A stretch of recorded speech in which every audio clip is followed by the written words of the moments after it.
आश्रम एक दीख मगमाही, खग मृग जीव जंतु तहनाही। पूछा मुनि शिला प्रभु देखी, और सकल कथा मुनि कही विशेषी। पूरी कथा प्रभु ने सुनी है विश्वामित्र जी से। जब एक आश्रम देखा, आश्रम एक दीख मगमाही, यहाँ कोई न जीव है, न जंतु है, न यज्ञ हो रहे हैं, न कोई आता जाता दिखाई दे रहा है। आखिर ये कैसा आश्रम है प्रभु? तो गुरुदेव कहते हैं, हे राम, ये आश्रम श्रापित है, यहाँ श्राप लगा हुआ है। ये अहिल्या यहाँ पाषाणी बनकर विराजी है। अहिल्या को श्राप दिया गया था बहुत समय पहले। क्यों, क्या कारण था? सकल कथा मुनि कही विशेषी। पूरी कथा सुनाई गई, पूरी कथा सुनाई एक एक करके। गौतम की नारी है अहिल्या। ऋषि गौतम जो बड़े ध्यानी थे, जो बड़े तपस्वी थे, उनकी पत्नी बड़ी सुंदर थी, अहिल्या नाम। और इंद्र की उस पर को दृष्टि पड़ी, इंद्र ने उसके साथ छल किया। गौतम ऋषि को जब ये पता चला तो श्राप दे दिया अहिल्या को भी, तुम पाषाणी हो जाओ। तुम कुछ बोलती क्यों नहीं हो? क्या हुआ? तुम बोलती क्यों नहीं हो? जब वो कुछ न बोली तो तुम मूक हो जाओ, तुम पाषाणी हो जाओ। ये श्राप दे दिया। और निश्चित रूप से यदि आज इस घटना को देखोगे, आज इस क्रिया को देखोगे, आज इस कथा को महसूस करोगे, तो आज भी तमाम बेटियों के साथ छल होता है। आज भी हृदय कांप जाता है जब छोटी छोटी सी 5-5, 6-6 वर्ष की बेटियों के साथ इस तरह से दुष्कर्म। आप रोज तो अखबारों में पढ़ते होंगे, रोज तो सुनते होंगे कि किस तरह से राक्षसी वृत्ति ने आज समाज पर कहर ढाया है। छोटी छोटी मासूम बेटियां,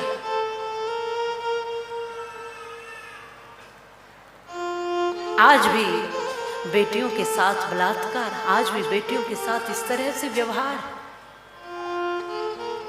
और आश्चर्य की बात तो यह है कि दुनिया भी फिर उस बेटी पर ही उंगली उठाती है। ये वही क्रिया है जो दोहराई जा रही है। यहां श्राप किसको लगा? अहिल्या को। अरे दंड का भागीदार इंद्र है, इंद्र को दंड मिलना चाहिए। अहिल्या की क्या भूल है? उसके साथ तो गलत हुआ है, धोखा हुआ है, छल हुआ है। और वो क्या बोलती जिस बेटी के साथ जब ये घटनाएं होती हैं, भला वो बोल सकती है? वो क्या बताएगी कि मेरे भीतर कितना दर्द है? वो क्या बताए कि मेरे भीतर इस समय क्या है? वो कैसे बताए कि मेरे साथ क्या हुआ है? वो तो मूक ही हो जाएगी। और अहिल्या भी उस समय मूक हो चुकी थी। और जब वो मूक हो गई तो उसको श्राप मिल गया, तुम कुछ बोलती नहीं हो, श्रापित हो जाओ, पाषाणी बन जाओ। अरे आज भी वो बेटी, वो स्त्री पाषाणी ही बन जाती है, कुछ नहीं बोल पाती। समाज उसी पर उंगली उठाता है, तुम ऐसी हो, तुमने, तुम्हारे साथ ऐसा क्यों हुआ? इस समय क्यों गई थी? ऐसा क्या हो गया था? और ये सोचकर, ये देखकर कष्ट होता है। कैसी दृष्टि हो गई है? क्या हैवानियत इतनी आगे बढ़ गई है? जिसको मां कहते हो, जिसकी पूजा करते हो नवरात्रि में। अब नवरात्रे पूरे तुमने पूजन किया, कन्याओं का पूजन, देवी का पूजन, दुर्गा का पूजन, हम सब पूजन करते हैं। और एक तरफ देवियों का पूजन, एक तरफ दो देवियों के साथ ऐसा व्यवहार। एक साथ बेटियों को कन्या कहते हैं, उनका तिलक करते हैं, उनके चरण प्रणाम करते हैं, ये देवियां हैं। और एक तरफ उन्हीं मासूम बेटियों के साथ ऐसा व्यवहार। क्या आपके हृदय को ये कचोटता नहीं है? क्या पीड़ा नहीं होती? होती है। एक पिता का हृदय रोता है, एक माँ की वेदना वो महसूस करती है। और ये डर होता है। एक बेटी के माता पिता जानते हैं, जब बेटी घर से बाहर जाती है तो मन में कहीं डर सा बना रहता है।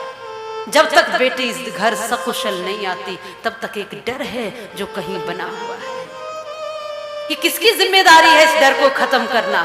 ये समाज पुरुष प्रधान है। इस समाज का, ये पुरुष प्रधान को सोचना चाहिए। स्त्रियों को एक ऐसा जीवन देना जिसमें वो सर ऊंचा करके जीवन जी सके, जिसमें डर न हो। मुझे आश्चर्य होता है, लोग ऐसा कहने में तो चूकते नहीं है कि ये व्यासपीठ पर बैठने की अधिकारी नहीं है स्त्रियां, ये स्त्रियां वेद मंत्र पढ़ने की अधिकारी नहीं है, ये स्त्रियां यहाँ जाने की अधिकारी नहीं है, मंदिर में जाने की अधिकारी नहीं, हनुमान जी की पूजा करने की अधिकारी नहीं। तमाम बातों को तो हम तुरंत कह देते हैं। तो तुम बताओ किसकी अधिकारी है? पीड़ित रहे पूरे जीवन हैवानियत का शिकार होते रहे, इसकी अधिकारी है।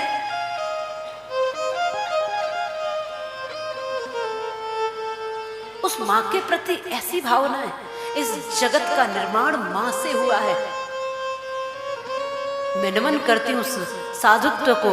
महर्षि दयानंद मूर्ति के आगे नहीं झुकते थे, लेकिन 5 वर्ष की बेटी को भी प्रणाम कर देते थे, झुक जाते थे। लोग पूछते थे क्यों झुकते हो, क्या दिखता है इस 5 वर्ष की कन्या के सामने, इस छोटी सी कन्या के सामने क्यों झुक रहे हो?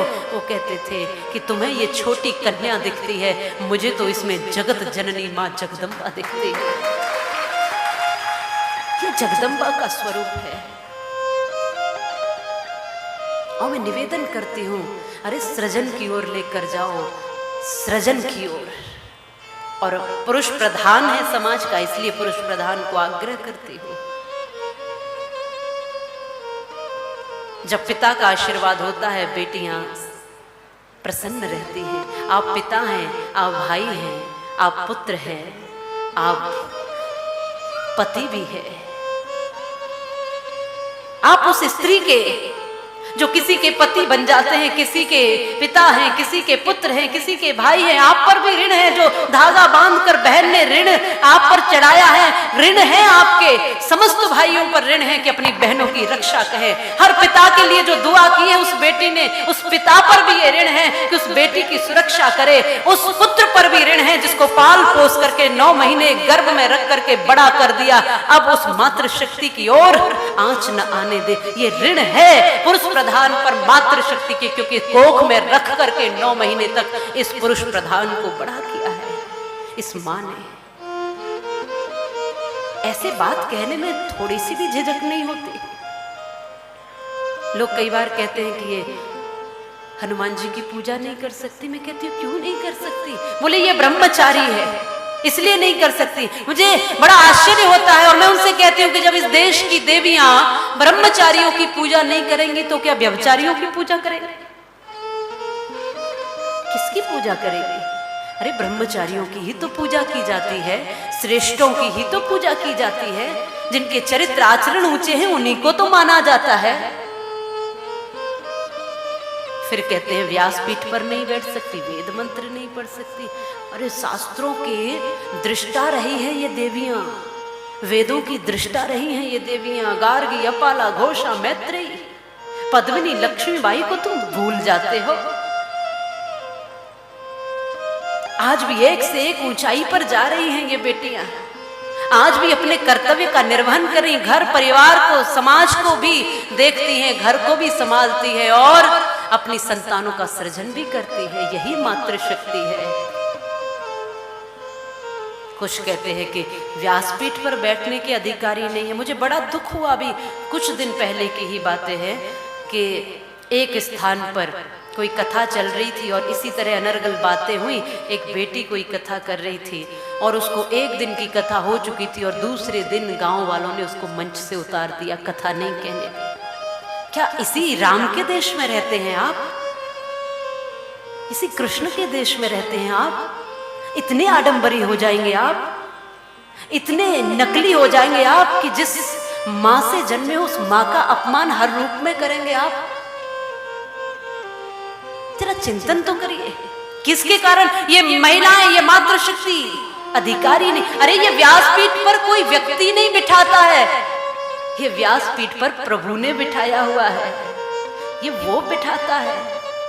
इसके लायक जो है, जिसका चरित्र श्रेष्ठ है, जिसके विचार श्रेष्ठ है, वही इस पर बैठता है। यहां जातियों से नहीं बैठा जाता, यहां कुलों से नहीं बैठा जाता। कामी, क्रोधी, लालची, इनसे भक्ति ना होए और भक्ति करे कोई सूर्यमा, जाति वर्ण कुल खोए। किसी जाति वाला यहाँ नहीं बैठता, किसी पंथ वाला, किसी मजहब वाला।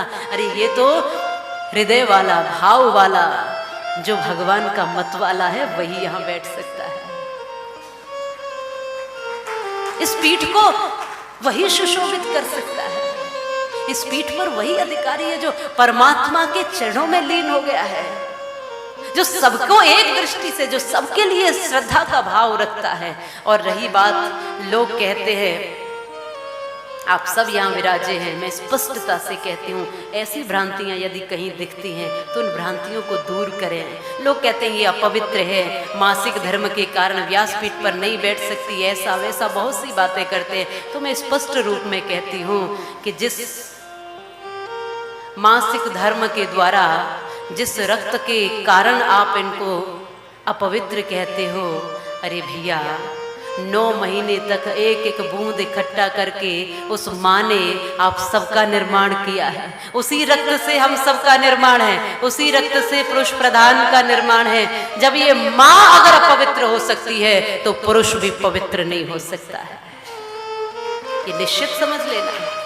जिससे बने हो, किससे बने हो, तुम्हारे भीतर ये मांस का लोथड़ा, ये जितना भी ये खून है, ये जो हड्डी है, ये जो दिख रहा है, ये सब क्या है? ये माँ के बनाए हुए रक्त के द्वारा एक लोथड़ा है।